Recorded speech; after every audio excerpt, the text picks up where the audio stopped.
How America went to war against itself. Imagine waking up one morning to discover that your own country has split in two. Your neighbors are now your enemies.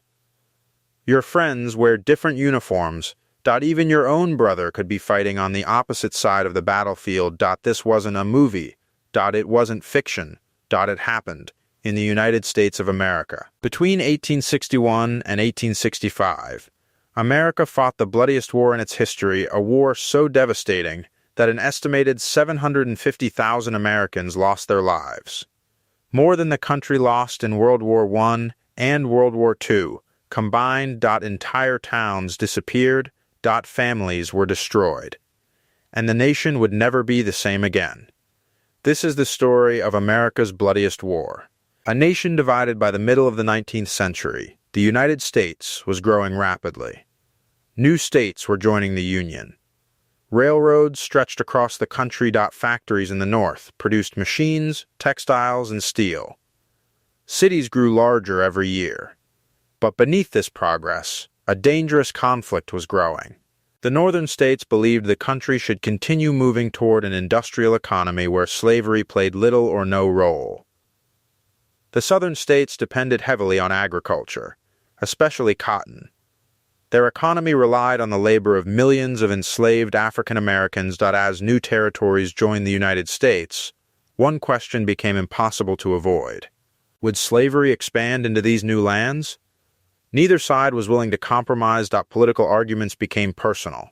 Newspapers attacked each other. Communities became divided. The United States was no longer acting like one nation. It was becoming two different countries living under the same flag. The election that changed everything in 1860, Americans elected a new president. His name was Abraham Lincoln. Lincoln believed slavery should not spread into the Western territories. Many Southern leaders saw his election as a direct threat to their way of life. Within weeks of his election, South Carolina became the first state to secede, declaring it was leaving the Union.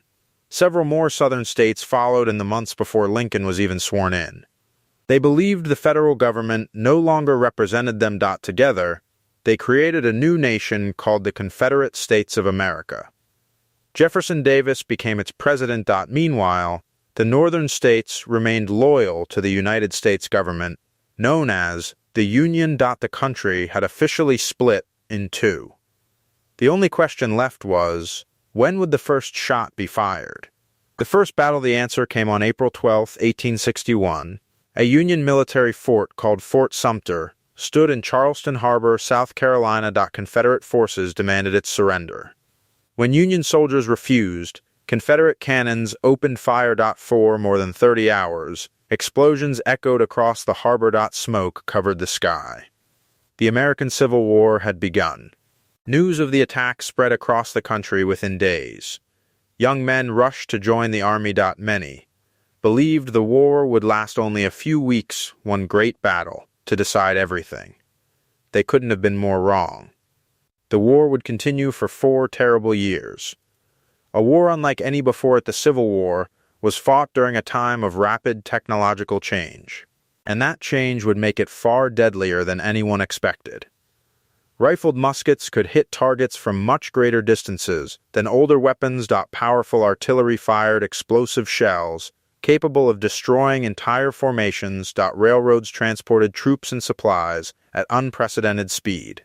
The telegraph allowed commanders to communicate almost instantly over long distances. But while weapons had become more deadly, battlefield tactics had not caught up.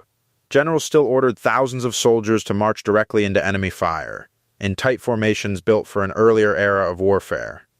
The result would be devastating. A single attack could wipe out an entire regiment in minutes. America was about to find out exactly what that meant. Brothers against brothers, one of the most heartbreaking realities of the Civil War was that Americans fought Americans. His wasn't a foreign invasion. It was a family tragedy. In some households, one brother joined the Union Army while another fought for the Confederacy. Friends who had grown up together suddenly found themselves on opposite sides of the battlefield. Communities that had lived peacefully for decades became divided by politics and loyalty.